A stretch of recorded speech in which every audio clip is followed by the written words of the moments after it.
Your Steve Jones Show podcast will start shortly. The Steve Jones Show podcast is sponsored by Brewers Outlet, your beverage supermarket on Reagan Street in Sunbury.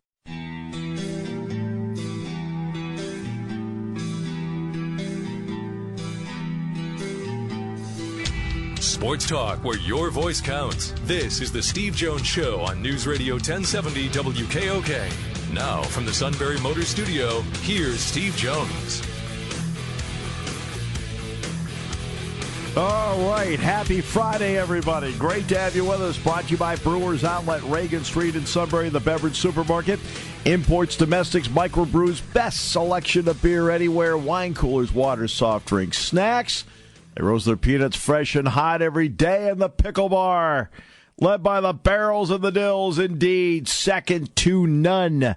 Only at Brewers Outlet, Reagan Street in Sunbury, the beverage supermarket. Stock up for the weekend now. I know next Wednesday when I come in for the Purdy Memorial Golf Tournament, I will be stocking up before I get out of there. Have to. Brewers Outlet's our place to go. And I am in the Sunbury Motors studio. Sunbury Motors, 4th Street in Sunbury. Sunbury Motors Kia, routes 11 and 15 in Hummel's Wharf. Saquon Barkley now a member of the New York Giants. The Giants, look, there are a lot of ways the Giants could have gone. But Eli Manning really, you can talk about Ahmad Bradshaw all you want. The Giants have not really had a top-line running back for Eli Manning since Tiki Barber. And now they have that. So for the Giants, and in a league where you can go from last to the playoffs, I'm not saying they're going to bypass the Eagles. The Eagles are defending Super Bowl champions with everybody back. That's a heck of a football team. All right, for 2018, they're a heck of a football team. The Giants can make the playoffs with this team because they picked Barkley last night.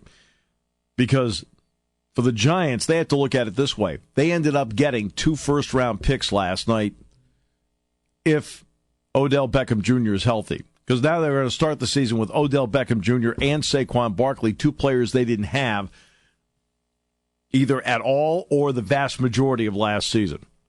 And for Eli Manning, that's what he's looking for. Baker Mayfield at number 1. Interesting. I'm not a big believer in the hype part of it because I believe Drew Brees has dispelled that. I mean, Drew Brees has won a Super Bowl, has been a legitimately great NFL quarterback. He is not a big man. So when people talk about Mayfield's hype, I'm not really, it doesn't hurt you. Obviously, being tall helps you, but it doesn't hurt you either. The only 2 areas I like his swagger. I like his confidence. I think it connects with everybody else on the football team. There are 2 areas, if I were the Browns, I'd be concerned. Now, one is a plus, and then one part of it's a plus. Baker Mayfield is a great front runner. Once he gets to the lead on somebody, boom, normally he can put them away. Big plus. But now let's go to the minus. Right? Who do you ever bring Oklahoma back against? He had 3 shots in the Rose Bowl, couldn't do it. He had against Iowa State at home, couldn't do it. And here's the other part that is a concern if I were a Browns fan. Probably the 2 most complicated defenses he faced last year probably would be Georgia, but the one that plays more like an NFL-style defense is Texas, and he has not played well against Texas. In fact, Texas thoroughly confused him. That would bother me. That said, it's a jumbled quarterback draft. Denzel Ward was a surprise at 4. And, of course, it finished out with Lamar Jackson, an intriguing pick to end the first round. Wow. We'll come back. We're going to talk with Greg Pickel, PennLive.com, and the Patriot News in a moment as we continue on News Radio 1070 WKOK. When it comes to car buying, there's the other guy's way, and then there's the SMC way. The other guys force you into a vehicle you really don't want. The Sunbury Motors way lets you take the time you need to browse, ask questions, and take the test drive and think on it. For over 100 years, the Mertz family and all their employees have made your experience the most pleasant one you'll ever have. The other guys won't offer you the best price for your trade, no matter how much they say they will. The SMC way is their promise to provide you with the most money the market shows your vehicle is worth. The SMC way is to offer you all applicable factory rebates on new vehicles and generous discounts. Looking for a pre-owned vehicle? The SMC way checks each vehicle in a 200-mile radius to determine the lowest price, then beat it. It's the lowest price promise, just part of the SMC way. The choice is up to you, the other guy's way or the SMC way. The SMC way wins every time. Sunbury Motors Company in the North 4th Street Auto Plaza, Sunbury, and at sunburymotors.com. Selling more cars and satisfying more customers for over 100 years. Party time, game time, or just fun time. Doesn't matter what time it is, because it's Brewers Outlet time. The beverage supermarket has the area's largest beer selection. Imports, microbrews, ciders, and domestics. Pick from over 100 ice-cold 12-packs and dozens of 24-ounce singles. Soda, snacks, hot sauces, fresh roasted peanuts. Make it one-stop party shopping, and don't forget the Pickel Bar. So whatever you're celebrating or just doing it up, Brewers Outlet, Reagan Street, Sunbury wants to see you. And thank you for your years of patronage. Today's show brought to you by Brewers Outlet, Reagan Street in Sunbury, the beverage supermarket, imports domestic microbrews, best selection of beer anywhere, wine coolers, water, soft drinks, snacks. They roast their peanuts fresh and hot every day, and the Pickle Bar is indeed second to none. We'll call this your draft edition of your weekend. NFL Draft, rounds 2 and 3 tonight. Expect Deshaun Hamilton, Mike Gesicki to be off the board before the night is over with. Stanley Cup playoffs last night. Penn's down 2-0 to the Caps, then rallied for 3 unanswered goals, won. The Vegas Golden Knights blew out San Jose last night. And Milwaukee beat the Celtics last night to force a Game 7. All right. Greg Pickel, PennLive.com, joins us. And also the Patriot News. Greg, welcome back. Great to have you with us. Hey, Steve. Good to be on. Saturday. Great crowd on hand. About 71,000 estimated. James Franklin was rather blunt about it. He said, look, it was plain vanilla as to what they did. But what were your general thoughts? Yeah, I think that when Penn State obviously goes through its 14 spring practices, they learn a lot more in each of those 14 as opposed to the blue-white game. And, of course, has boiled down and really just a chance for the guys to get out and experience Beaver Stadium, how the team lines up at the field, everything that they do once they get into the huddle and come out of the locker room and all of that. So it's more of a dress or a rehearsal, I guess you could say, for the season. We don't see a whole lot, of course, but I thought it was a good day. The key always, Steve, is that your guys stay healthy, and as far as we know, Penn State's guys did exactly that over the course of the 4 quarters at Beaver Stadium. And, I thought Sean Clifford looked pretty good. I thought that Micah Parsons and Nick Tarburton both showcased the fact that they have the kind of skill sets that might be able to help Penn State sooner rather than later, so I thought that was encouraging to see. And overall, I just thought it was a good day for the program. There really wasn't anything that, stood out or shocked you in any sort of way. Trace McSorley, 10 of 14, looking good and accurate as always. And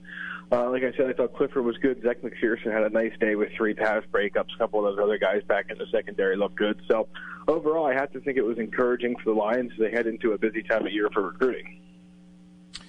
Also, Jesse Lucchetta, another one of those linebackers that was involved. He seemed to be in several different areas of the field Saturday.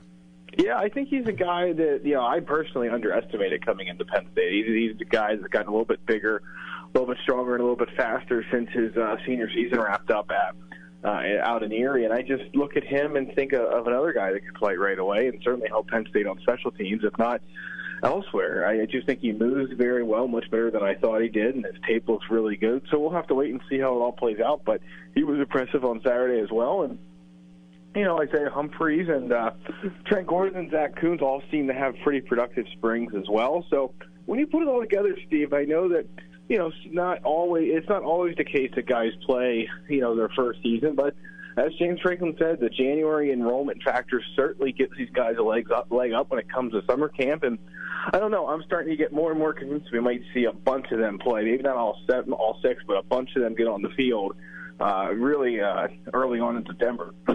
Excuse me. Which then brings us to some of the interviews. You had a chance to talk with some of the people afterward. What struck you about some of the conversations you heard in the media room? Yeah, I mean, I think a couple things stood out. Ricky Ronnie obviously is a guy that, the one impression I continue to get of him, Steve, is there's not much that frazzles a guy. There's not much that freaks him out or makes him get worked up or, he's a very calm, cool, and collected guy. And we saw that with Joe Moorhead, too. And I think that for this offense to be at its peak, obviously you need good player production, but you need also a coach that's able to sit back and diagnose things.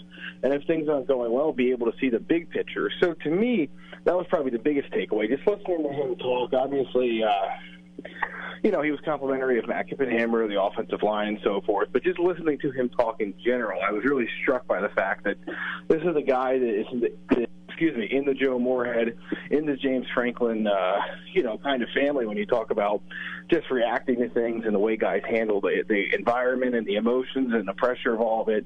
I was really just impressed by how he conducted himself after the Fiesta Bowl and then how he conducted himself at the Blue-White game on Saturday. Penn State has a star in him. There's no question about it. Greg, when you look at the caliber of athlete out there across the board, what are you seeing with Penn State football now as opposed to maybe 5 years ago?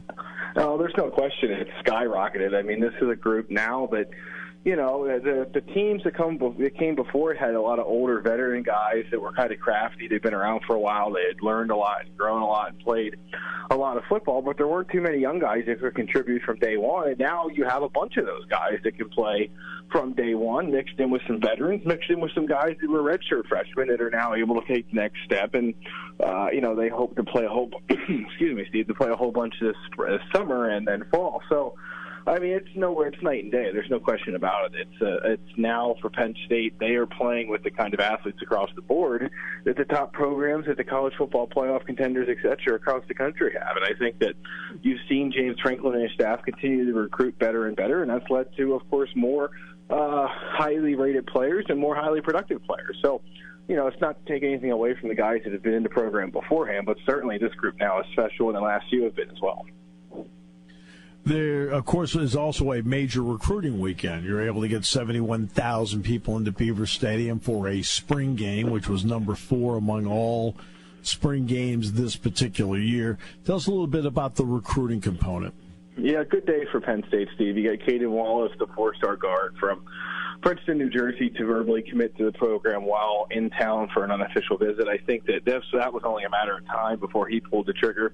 Penn State has long sat in good shape with him, and it was just, he went out to Oklahoma, and I think he wanted to see some other schools, but at the end of the day, he visited Penn State more than any other school, and it really wasn't even close comparatively. So I just think that that's a good win for the Lions to get the offensive line class off and running. And then when you look at the just totality of the visitors, I mean, it was a good group. Two of the top players in the class of 2020, Julian Fleming, a receiver, and Brian Bresci, a defensive lineman, were both on hand. You had Zach Harrison, one of the top 3 players in the country in the class of 2019. Xavier Truss, a big offensive lineman from Rhode Island.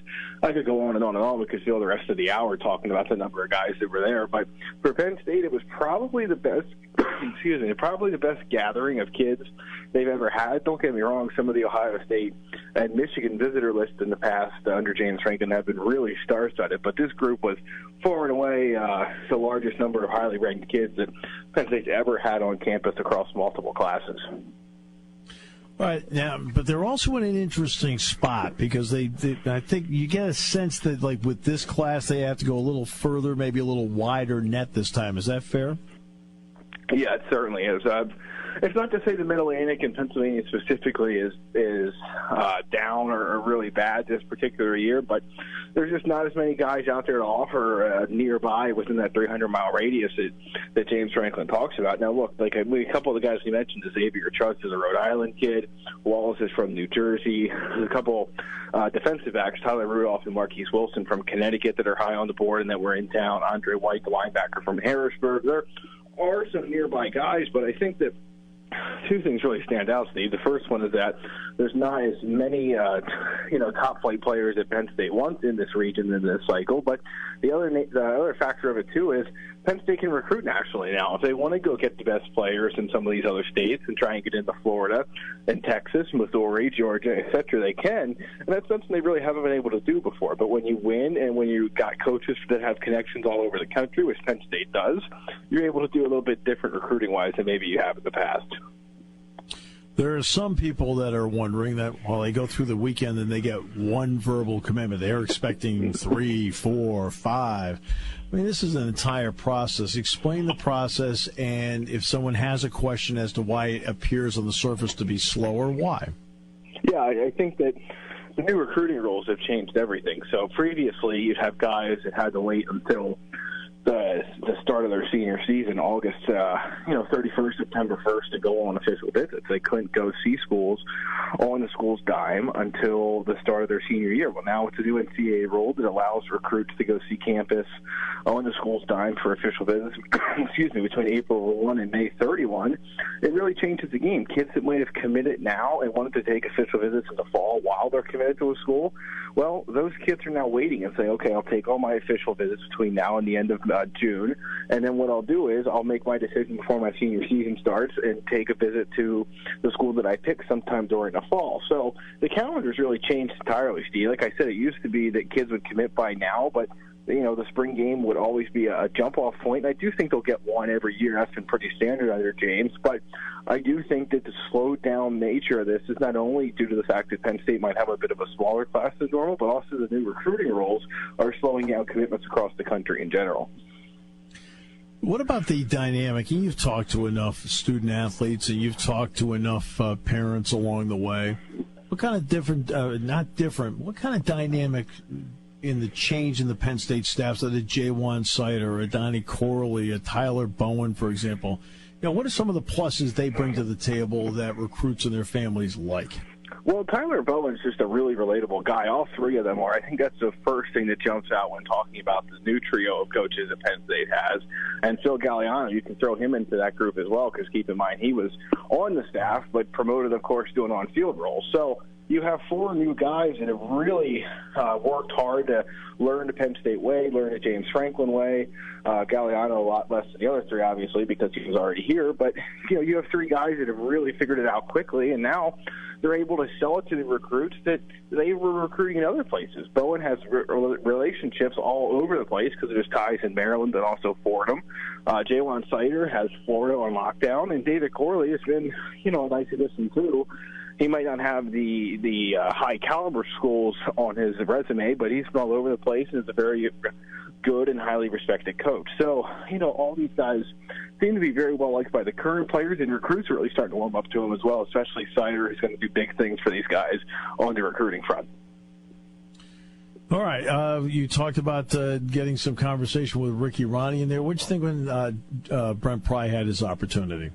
Yeah, I thought that, Brent is what he is. He's not, you know what you're going to get with him. He's going to talk about the grease board. He's going to really drill down on the fundamentals and things like that. I mean, he's not exactly a secret when it comes to what he expects from his guys. He wants them to be fundamentally sound, whether they play defensive tackle or safety, and he wants them to be, responsible for their part of the defense. So he was good as always. Not anything too surprising. Obviously, he has his work cut out for him at the linebacker spot and how Penn State's going to really figure that out and make things work there in the middle and outside. But to me, Steve, I think that this might be one of the best groups Brent Pry has to work with. Yes, last year's group was tremendous. Veteran. It's going to have a number of players drafted, but this one's high on potential if it's low on experience, and it will take some molding, but Penn State has a defensive assistant and a leader in Brent Pry to make that work, and I think that this group has a chance to maybe really turn some heads compared to what things were expected a year ago. Greg, it's always a pleasure. Thanks so much for the time, the talk, and also the insight. All right, Steve. Always a pleasure. Talk to you guys soon. Greg Pickel, PennLive.com, Patriot News. Coming up next half hour, Tony Knopp. And later in the show, my brother will join us. Brought to you by Brewers Outlet, Reagan Street in Sunbury on News Radio 1070 WKOK.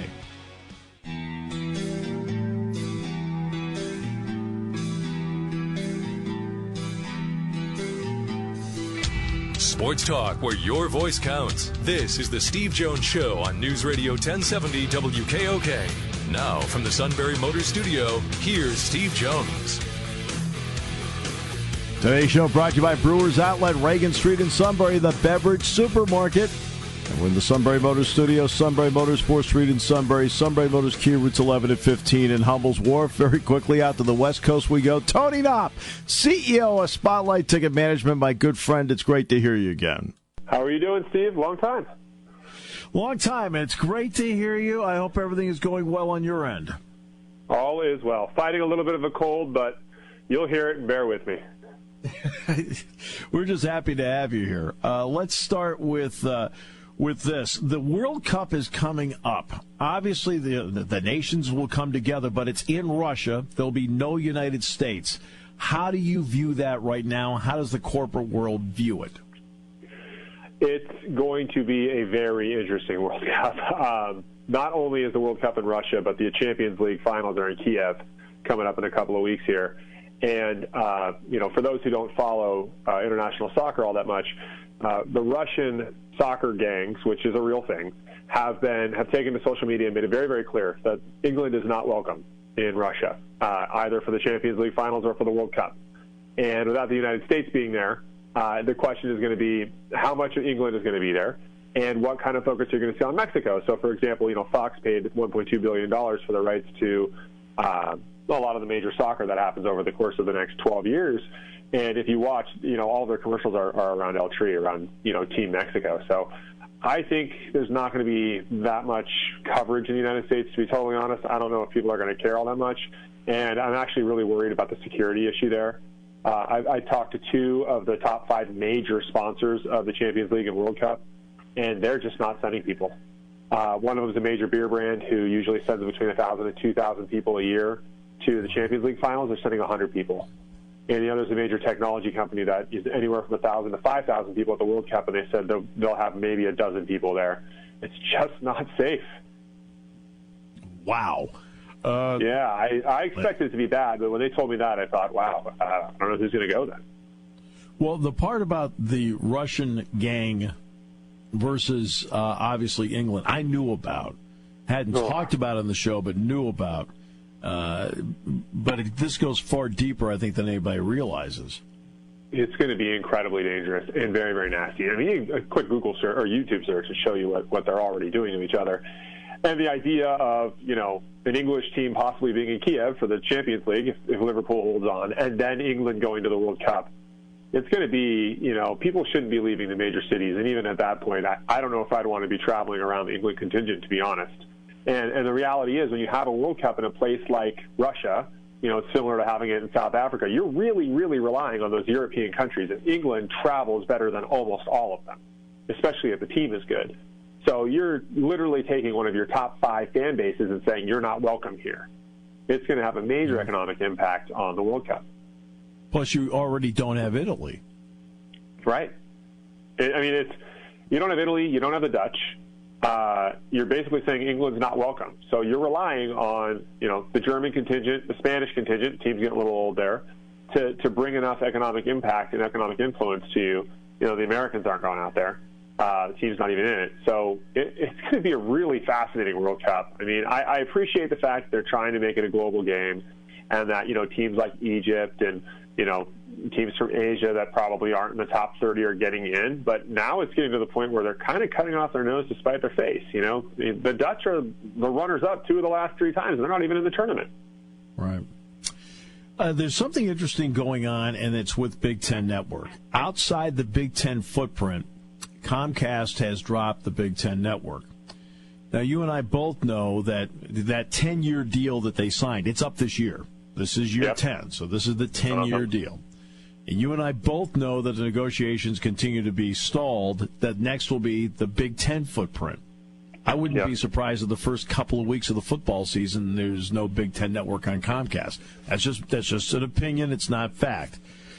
What in today's cable market, where you're still getting into 70 million plus homes, that's not a small number. Yeah. Oh, yeah. What's the effect of these negotiations? What do leagues want, or a league network want, and what does Comcast want? Well, the problem is they're trying to figure out how to measure what's happening right now. I mean, the reality is they still haven't found an effective way to understand who's watching across multiple, viewership, whether it's you're watching on your tablet, whether you're watching it mobily, or whether you're watching it in a traditional sense. So even their ratings right now aren't really something that they can rely on. And we're all hearing about cord cutting and people getting away from live TV, but, sports continues to maintain. The one thing that's going to be interesting to watch with the Big Ten Network is they're kind of first here. They were the first ones to set up a regional network that was as powerful as it is, and a regional sports network that was as powerful as it is. And so, the Pac-12 and others have kind of piggybacked off of that. It'll be interesting to see how well they hold the line because, a lot of people believe, there's just no way I'm going to miss Penn State football for the first month if I'm on Comcast. Comcast would never do that to me. Well, I'd invite you to come out here and try to catch a Dodger game on Time Warner, who's the number 2 provider in Southern California. We haven't had Dodger games locally in over 2 seasons, and the Dodgers went to the World Series last year.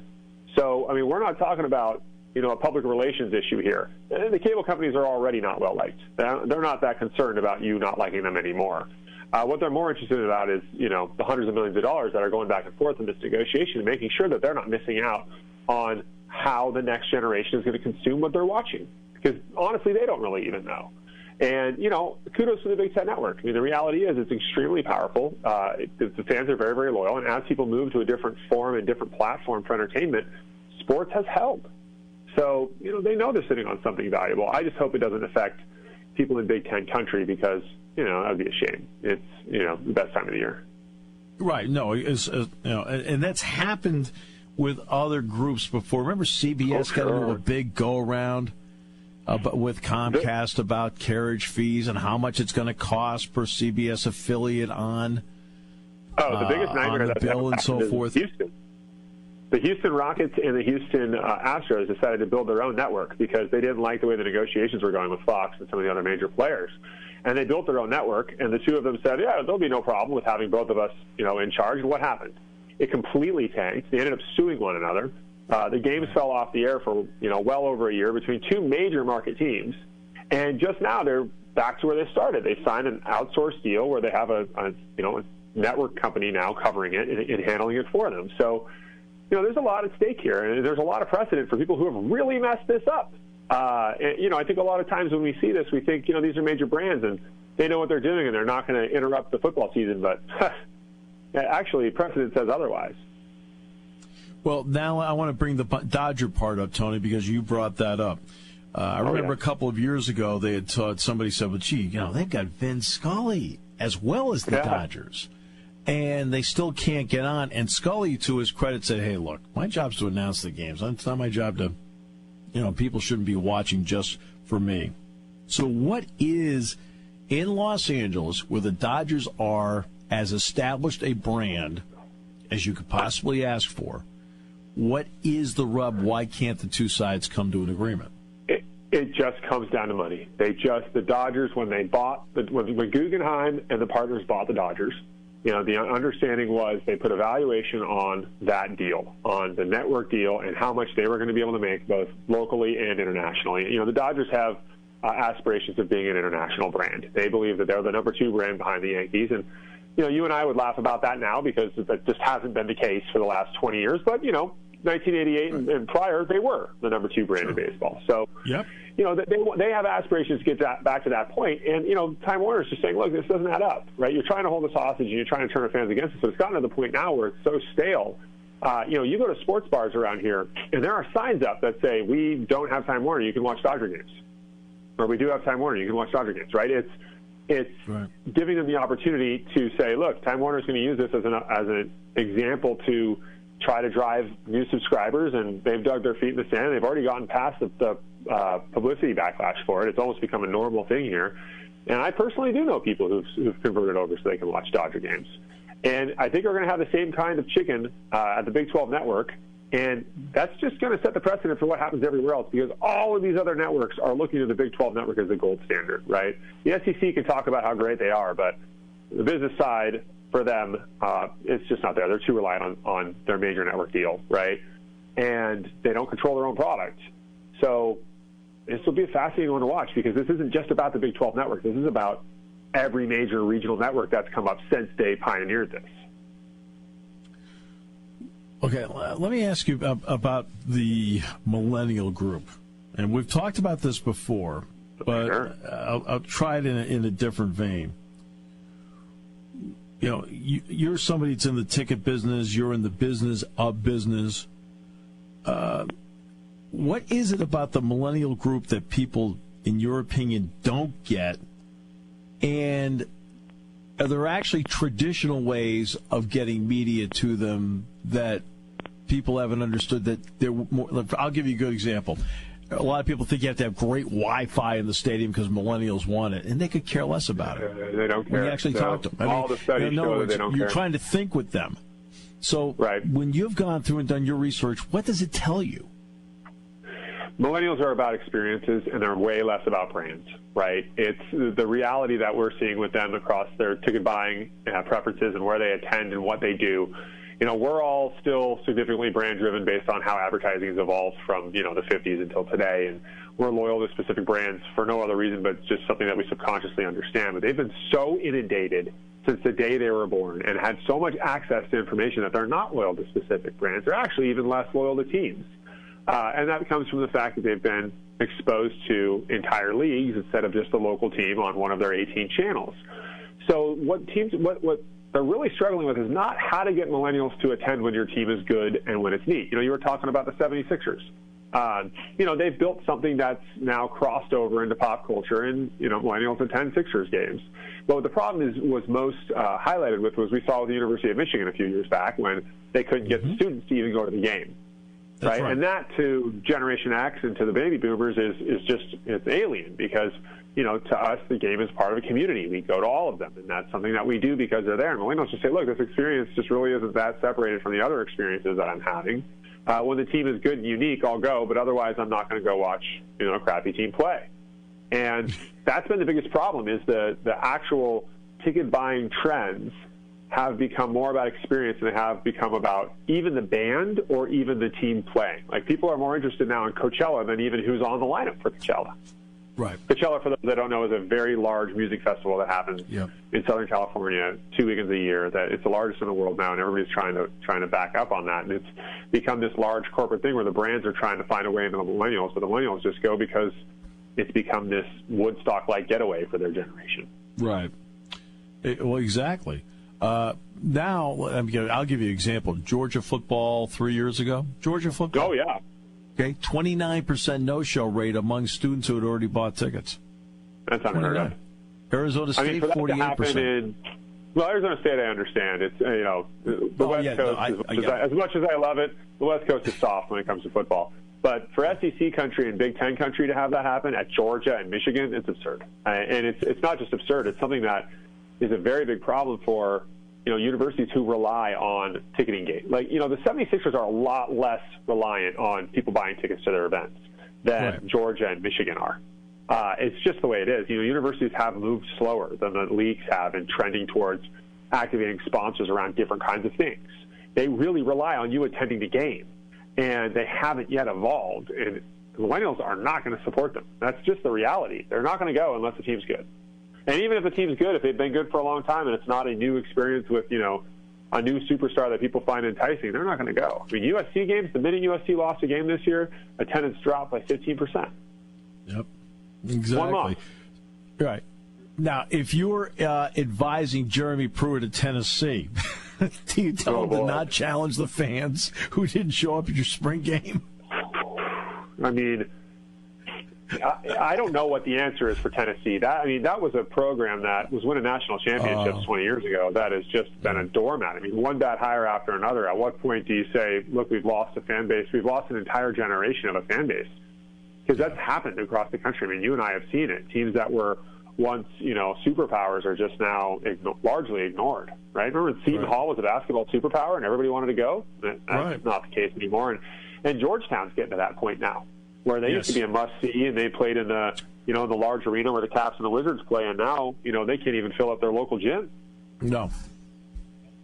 No, and that's exactly right. I got to ask you, the Tiger Woods effect, what has it had, not just on attendance, it's obvious you can see it, what's it had in terms of the money side, the corporate side? Oh, it's so significant. Golf has been interesting to watch because they're making so much money on the corporate side. Corporate spending is way up. They found a way with golf where if you sponsor a tournament, you actually have to buy network time that aligns with the tournament that you're showing. So it really gives you the opportunity not just to say, all right, my brand is going to be highlighted during play with, however I'm activating it with signage or whatever else, but I'm also going to be dominant on the airwaves across the board. So that's all been good, but the problem golf has is, recreationally, participation has dropped significantly. Dick's Sporting Goods almost went out of business because they bet so heavy on it. Nike pulled out of it altogether.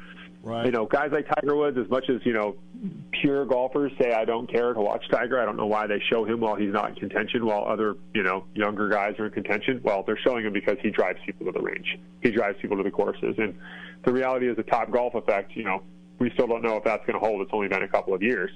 So the effect that Tiger's had on the tour has been significant. And the way they're looking at it now isn't so much how do we cash in right now.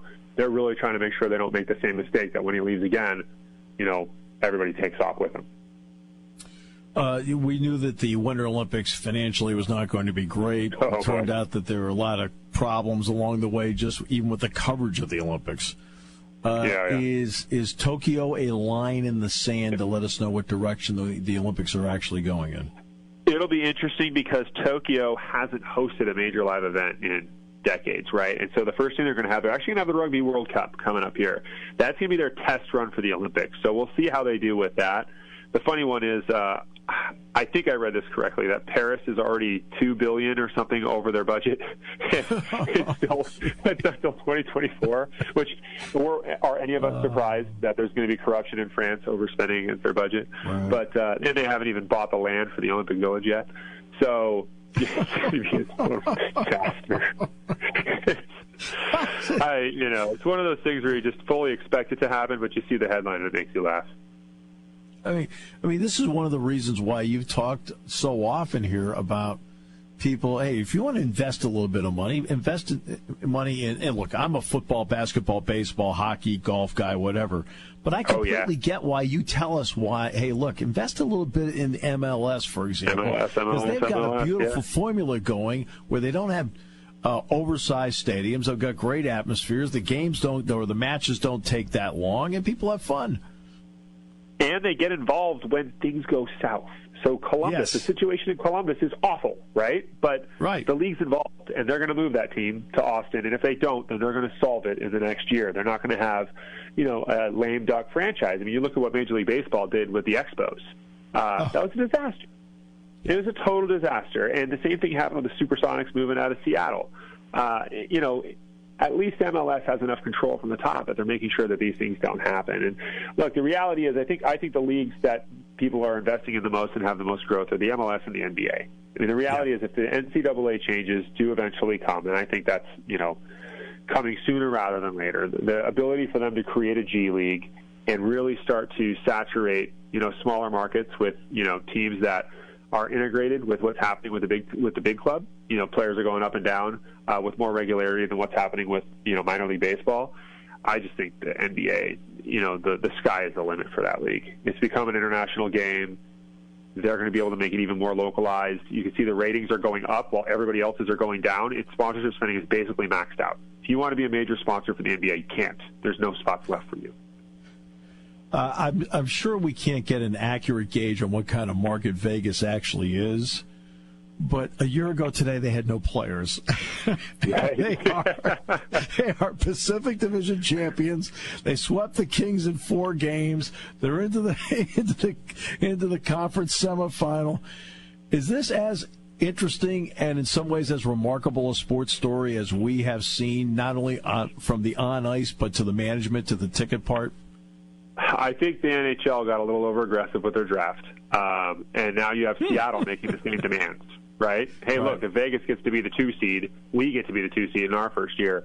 What's fascinating about Vegas, so I've been to a few games out there. I've been to the environment and seen it. It's still a really transient fan base. So, when you go to the games, even with such a hot team, during the regular season, a very large chunk of the fans were from the opposing team, which makes sense because if you're going to go on a road trip to watch your team play, you're going to go to Vegas, right? You're going to fly out of Edmonton in February to go to Las Vegas. So I don't know what the staying power is on it. The only reason I'm cynical about it is because, you and I have been around long enough. Remember when the Anaheim Ducks were the hottest thing in town for 10 years, and they were so hot that they burned every bridge locally that there was. And there's been a lot of those scenarios where you've seen those teams, that are kind of a flash in the pan and didn't hold on. And for every one of those, there's also a San Jose Sharks, which is one of the best game day environments going, which makes no sense to me because San Jose is not a very big sports town. I mean, mostly it's based in San Francisco. But hockey fans from the East Coast would be shocked if they went to a Sharks game. People do not stand up during the game, and they're all sold out. So I don't know with Vegas. I think they're going to make it awfully difficult for Seattle to be appeased by the NHL. Right. Well, in fact, my opinion, and you can tell me if I'm wrong about this, I felt like, at least in my research, San Jose has always just kind of stuck to what they're supposed to do. And not only that, they've always treated their fan bases really well, as opposed to some groups that when they achieve success, then they got a little cocky with the success, raised the ticket prices, did this, did that, went for the quick cash money grab. San Jose didn't do that. Am I right or wrong about that? No, that's exactly. So the Anaheim Ducks are regularly talked about in the NHL circles, at least when I was there 10, 15 years ago, about how not to do things when you're on top. Right? They basically were so hot that they felt untouchable and that was never going to change. And some of the moves they made on the business side made it very difficult for them to maintain a fan base when they, eventually came back down. I mean, the leagues are all based on parity. Yeah, there are some Patriots-level dynasties in some leagues, but they're all built to not stay good forever. And, it's just fascinating to see that. I'll be interested to see what happens with the Winnipeg Jets, too. They're actually really trying to tread that line. They've got a very, very interested and engaged fan base. But the reality is they don't have a lot of corporate dollars there, so that fan base has to stay up. They are one of the teams that relies on ticket sales. And, that won't be new again in a couple of years. So, all those forces that forced the team out of Winnipeg in the first place, are they going to put enough pressure on it in the second time around? So who knows? And that's just the interesting play with hockey right now, right? Is you have these moves that some of them go well, some of them turn into the Arizona Coyotes. Coyotes. Yes, I saw their arena just 3.5-4 months ago. So beautiful arena, a beautiful place, but that's not a hockey town, and it never ever will be. So, no, never will be. No, Tony, it's like Miami. Exactly, and and that's the interesting part. Miami and baseball. That's one where I can understand why Major League Baseball wanted to give it a shot there, but it doesn't work there. No, it does not work.